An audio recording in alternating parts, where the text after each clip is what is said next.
Assalamu alaikum class 9. As we are studying chapter number 2, computer components.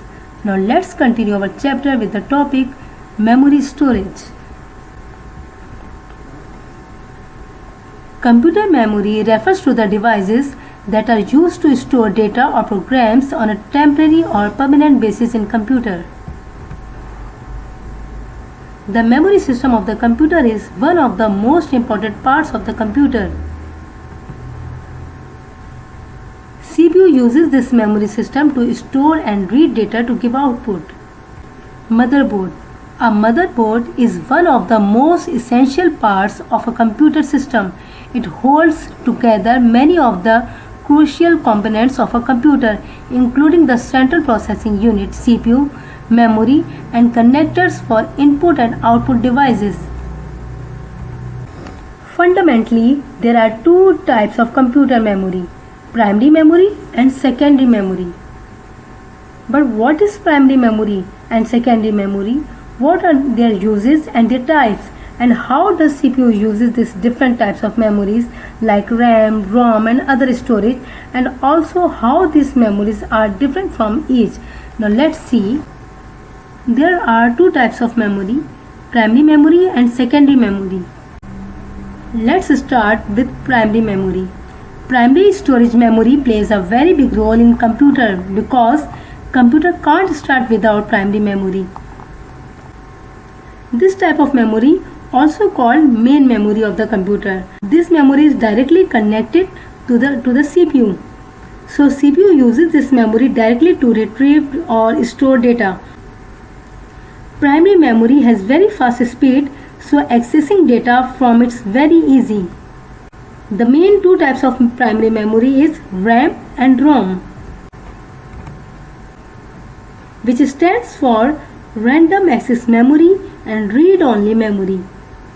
RAM is called random access memory because CPU can access any memory cell directly without accessing it sequentially. One of the major difference between RAM and ROM is that RAM is volatile memory, means that when you power off your computer, the data stored in RAM is erased. So it's also called temporary memory. While on the other side, ROM is permanent memory or non-volatile memory, and stored data doesn't changes and remains same because this is read-only memory and you can't write on this memory. Secondary memory. Now let's get a general idea of secondary memory. Secondary storage or external memory is not directly accessible by CPU. The computer uses its input-output channel to retrieve information from secondary storage into primary memory. So it takes more time to access data from secondary memory than primary memory. The secondary storage, also called non-volatile memory, because it retains its data even after removing the power supply.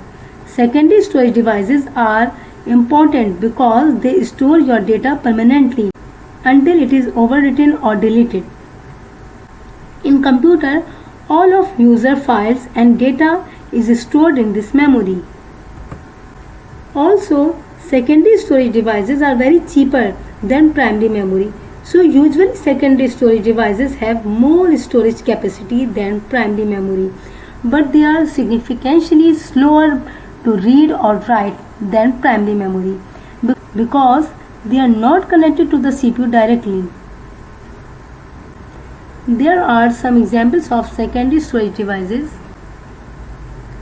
hard disks, CD-ROMs, floppy disks, magnetic tapes. Now let's discuss about second topic, input-output devices. Input-output or I/O describes a device that introduces data into or extracts data from a system. Inputs are the signals or data received by the system, and outputs are the signals or data sent from it. Input devices. The data and instruction given to computer is called input. A hardware component used to enter data and instruction into the computer is called input devices. Most commonly used input devices are mouse, keyboard, microphone, scanner, digital camera. The purpose of input devices is to pass information into the memory unit of the CPU and convert the characters, letters, numbers and other symbols into binary patterns which can be held inside the computer memory. In fact, some devices are basically input only devices like keyboard and mouse. Output devices. Data processed into useful information is called output. A hardware component used to display information to the user is called output devices. Most commonly used output devices are monitor, LCD, printer, speaker and headphones. The purpose of the output device is to convert data and information expressed in electronic impulses to human understandable forms such as printed report. Some devices are basically output only devices like printer and monitor. But some devices provide both input and output of data like hard disk, writable CD-ROM and diskette or floppy disk. Now let's discuss our third topic, that is ports. A port is a socket at the back of a computer used to plug in various devices. Personal computers have various types of ports. There are several ports for connecting disk drives, display controllers and keyboards. Externally, personal computers have ports for connecting modems, printers, scanner and other peripheral devices. A serial port is a serial communication interface through which information transfers in or out sequentially, one bit at a time. Throughout most of the history of personal computers, data was transferred through serial ports to devices such as modems, terminals and various peripherals.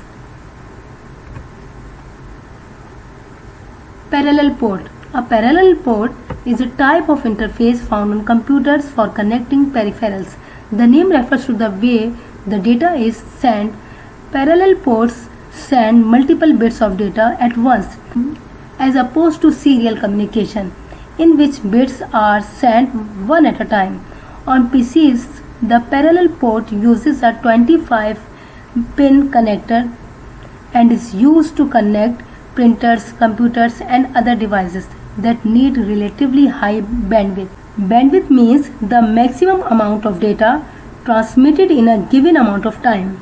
Now class 9, our second chapter has completed. Here we pause our lecture. Allah Hafiz.